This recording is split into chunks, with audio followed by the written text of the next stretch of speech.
சிறுபான்மையினர் நலன் குறித்த அறிவிப்புகள் எதுவும் ஆளுநர் உரையில் இடம்பெறவில்லை என்று மாமக தெரிவித்திருக்கிறது.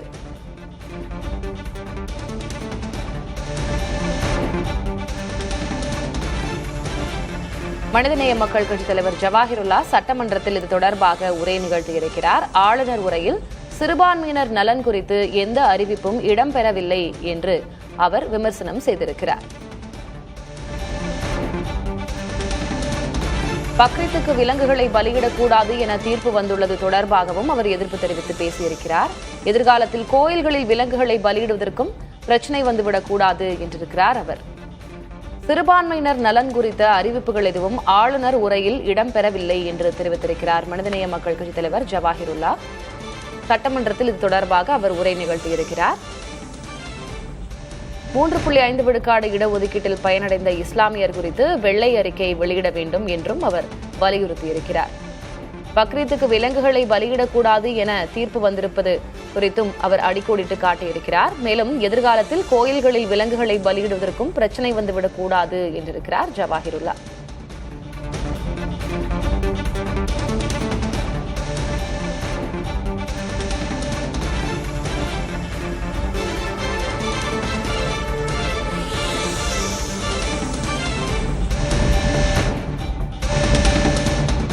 இரண்டாம் நாள் சட்டப்பேரவை கூட்டத்தொடரில் இன்று ஆளுநர் உரை மீதான தீர்மானத்தின் மீது விவாதம் நடைபெற்று வரக்கூடிய சூழலில் அது தொடர்பாக சட்டமன்ற உறுப்பினர்கள் பேசி வருகிறார்கள்.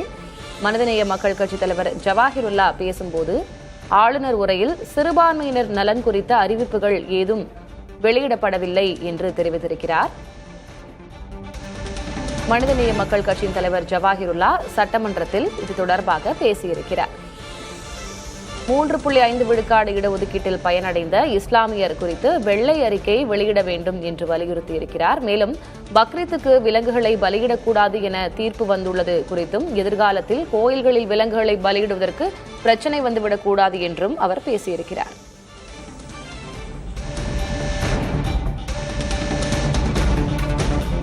தற்போது சிறுபான்மையினர் நலத்துறை அமைச்சர் ஷாஜகான் செய்தியாளர்களை சந்திக்கிறார். பார்க்கலாம்.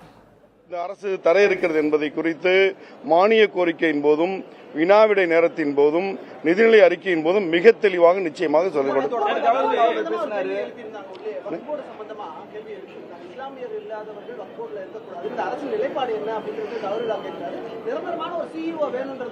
இந்த அரசினுடைய நிலைப்பாடை பொறுத்தவரை மத்திய அரசு கொண்டு வந்திருக்கக்கூடிய வக்ஃபு திருத்த சட்டத்தை முழுமையாக எதிர்க்கும்.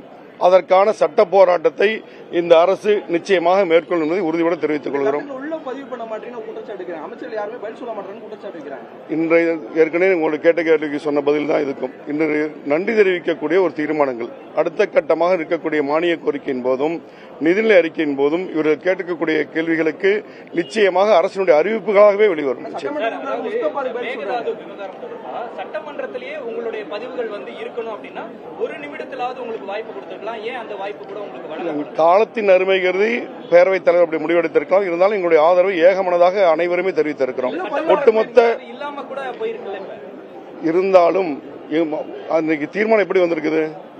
தமிழ்நாட்டு சட்டமன்ற பேரவைகளில் இருக்கக்கூடிய அனைத்து உறுப்பினருடைய ஏகமனதான தீர்மானம் என்பது பேரவைத் தலைவர் அங்கு அறிவித்திருக்கிறார். அப்போ அங்கு இருக்கக்கூடிய அத்தனை கட்சிகளையும் உள்ளடக்கிய தீர்மானம் தான் அது இப்போது உங்களுக்கு சொன்னது போல முழுமையாக வரவேற்கிறோம்.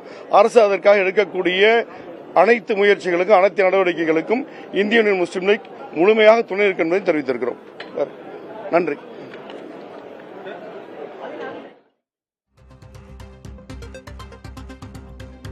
சட்டமன்ற வளாகத்தில் அமைச்சர் ஷாஜகான் செய்தியாளர்களிடம் பேசியிருக்கிறார். மேகதாட்டுவுக்கு எதிரான முதல்வர் விஜயின் தீர்மானத்திற்கு IUML முழு ஆதரவு தெரிவிக்கிறது என்று அவர் தெரிவித்திருந்தார். எங்களுக்கு பேச வாய்ப்பு அளிக்கப்படாவிட்டாலும் ஆதரவு முழுமையாக வழங்குகிறோம் என்று இந்திய யூனியன் முஸ்லீம் லீக் சார்பாக அமைச்சர் ஷாஜகான் தெரிவித்திருக்கிறார்.